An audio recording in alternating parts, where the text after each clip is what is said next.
Le football est un monde richissime où les sommes sont de plus en plus folles. Et il arrive parfois que des joueurs aient une fiche de paye un peu trop démesurée. Donc voici le top des joueurs dont le salaire est peut-être excessif. Ce n'est un secret pour personne, CR7 touche le pactole en Arabie Saoudite avec un salaire de 16 millions d'euros par mois. On le sait, il est vu comme un outil géopolitique au Moyen-Orient, ce qui pourrait expliquer ces chiffres astronomiques. Mais si on s'en tient à l'aspect sportif, c'est évidemment démesuré pour un joueur qui est loin d'être dans la fleur de l'âge. Pour Andrés Iniesta, c'est un peu la même histoire que Cristiano Ronaldo en Arabie Saoudite. Sa notoriété permet au Japon et à son club du Vissel Kobe de rayonner en payant tout de même l'ancienne gloire du Barça 5 millions d'euros par mois. À 38 ans, c'est tout de même un poil cher payé pour son apport sportif. Il est la première recrue du PSG et son salaire en est la preuve. Neymar touche 3 675 000 par mois dans la capitale. Une fiche de paye extrêmement bien fournie au vu de son apport à Paris.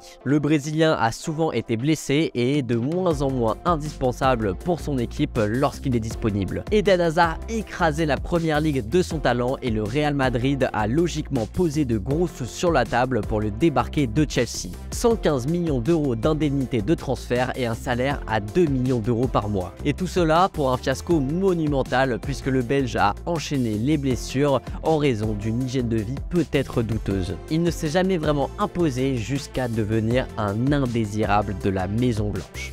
Rayonnant avec Liverpool, Sadio Mané a décidé de donner une nouvelle tournure à sa carrière à l'été 2022. Direction le Bayern Munich pour remplacer Robert Lewandowski parti au Barça. Mais le Sénégalais ne s'est jamais vraiment intégré et s'est plus souvent retrouvé sur le banc que sur la pelouse. À 2 millions par mois, ça fait cher le joker de luxe. En 2017, à la surprise générale, Oscar cède aux sirènes chinoises. Excellent avec Chelsea, le Brésilien fait le choix de l'argent à seulement 25 ans et tire un trait sur une carrière qui aurait pu être plus prometteuse. Toujours au Shanghai SIPG à 31 ans, Oscar bénéficie d'un pont d'or de 24 millions d'euros par an, de quoi mettre sa famille à l'abri. Lui revenait en Angleterre après avoir tout cassé au Borussia Dortmund. Mais à Manchester United, qui a cassé sa tirelire en lui offrant un salaire de 1 700 000 euros par mois, alors que l'anglais n'a jamais retrouvé son niveau. Dans la hiérarchie, Jadon Sancho est placé derrière Marcus Rashford ou encore Anthony. Raheem Sterling se retrouve dans un projet où il n'est plus vraiment désiré. Le Chelsea de Todd Boehly mise sur les plus grands talents du monde pour construire une équipe de galactiques. Sterling n'est plus tout jeune et ne fait donc plus partie des tout premiers choix. Et même si ce n'est pas l'argent qui manque à Chelsea, ces 16 millions d'euros annuels pèsent tout de même dans la balance. Arrivé à l'OL avec l'aura du grand défenseur qu'il était au Bayern, Jérôme Boateng est en pleine déliquescence depuis son arrivée en France. L'Allemand n'a jamais retrouvé la solidité de ses belles heures et n'a pas su réellement s'imposer au sein d'un groupe qui manque de leadership.